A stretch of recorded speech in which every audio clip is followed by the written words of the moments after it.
আসসালামু আলাইকুম ভিউয়ার্স, কেমন আছেন সবাই? চলে আসলাম নতুন আরেকটি ভিডিও নিয়ে। তো আজকের ভিডিওতে আপনাদেরকে দেখাবো লেকার পলিশের হাই গ্লেজটা কিভাবে মিক্স করতে হয়, টপ কোটটা কিভাবে মিক্স করতে হয় এবং টপ কোটটা কিভাবে সঠিক নিয়মে মারতে হয়। তো ভিডিওটা সবাই না টেনে শেষ পর্যন্ত দেখবেন।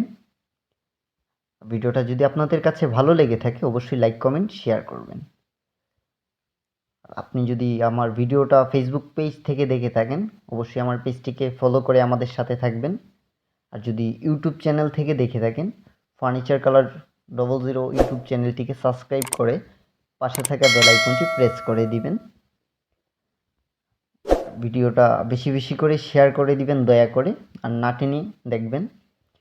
ভিডিওটা 1 মিনিটও স্কিপ করবেন না। তো চলুন দেখে নেওয়া যাক হাই গ্লেজটা মিক্স করার সঠিক নিয়ম। তার জন্য আপনারা গ্লেজটা নিয়ে নেবেন হাফ লিটার গ্লেজ নিয়ে নিলেন। গ্লেজটা মিক্স করার জন্য এরকম একটা পাত্র প্রয়োজন হবে। আমি যেটার মধ্যে গ্লেজটা মিক্স করব এরকম একটা পাত্র নিয়ে নেবেন, যে আপনারা যাতে এটার মধ্যে গ্লেজটা মিক্স করতে পারেন। তারপর দিয়ে দিবেন 4/6 থিনার হাফ লিটার গ্লেজের সাথে হাফ লিটার 4/6 থিনার। তার সাথে দিয়ে দিবেন 250 গ্রাম হার্ডনার।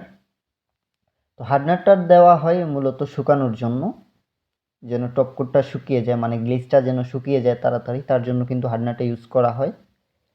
তো হার্ডনারটা দেওয়ার পর সব কিছু আপনারা যখন ঠিকঠাক মতো দিয়ে দিবেন, দেওয়ার পর ভালো করে নাড়াচাড়া দিয়ে মিক্স করে নেবেন। আপনারা যদি হাফ লেকারের মধ্যে টপ কোটটা মারতে চান তাহলে আপনারা চাইলে মেহগনি কালার মিক্স করতে পারেন 2 টিপা, কিংবা টিক কালার মিক্স করতে পারেন।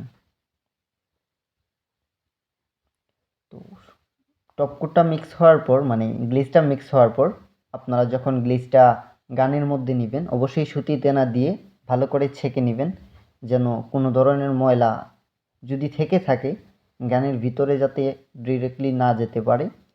সুতি তেনার সাহায্যে যাতে আপনারা ওইটা ছেঁকে নেন, এটা আমি বলবো। কারণ অনেক সময় দেখা যায় টপকোটের মধ্যে ময়লা থাকে, আর ওই ময়লাটা গিয়ে গানের ভিতরে যে নজলগুলো আছে ওইগুলোর মধ্যে আটকে যায়, জাম হয়ে যায়। তখন কিন্তু গানটা আর কাজ করে না, আগের মতো ভালো কাজ করবে না, গানটা নষ্ট হয়ে যাবে। তো তার জন্য সুতি তেনা দিয়ে ভালো করে ছেঁকে নিতে হবে। ছেঁকে নেওয়ার পর জালি খাট যদি থাকে তাহলে অবশ্যই জালিটা মেরে নেবেন আগে। তারপর প্লেনের মধ্যে হাওয়া মিডিয়াম রেখে স্লোভাবে ফিনিশিং দিবেন। আর ফিনিশিং দেওয়ার সময় তাড়াহুড়া করবেন না। ফিনিশিং হোক বা কালারের কাজ হোক, বেশি তাড়াহুড়া করবেন না। তাড়াহুড়া করলেই কিন্তু ফিনিশিংটা নষ্ট হয়ে যেতে পারে। স্লোভাবে ফিনিশিং দিবেন। লেকার পলিশের কাজটা কিন্তু অত্যন্ত ডেঞ্জারাস একটি কাজ।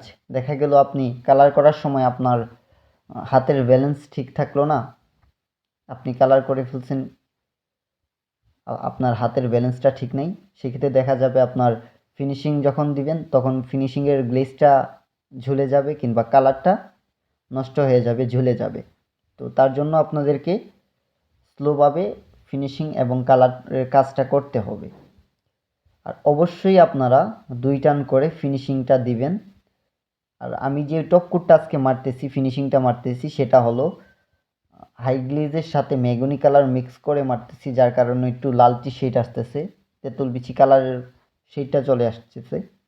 তো আপনারা যদি আমার মতো তেঁতুল বিচি কালার করতে চান হাফ লেকারের মধ্যে, সেক্ষেত্রে আপনারা অবশ্যই মেহগনি কালার ইউজ করবেন, কিংবা টিক কালার ইউজ করতে পারেন। আজকের ভিডিওটা আপনাদের কাছে কীরকম লাগছে সেটা অবশ্যই কমেন্টে জানাবেন, কে কোথায় থেকে দেখতেছেন। আর ভিডিওটা বেশি বেশি করে শেয়ার করে দিবেন।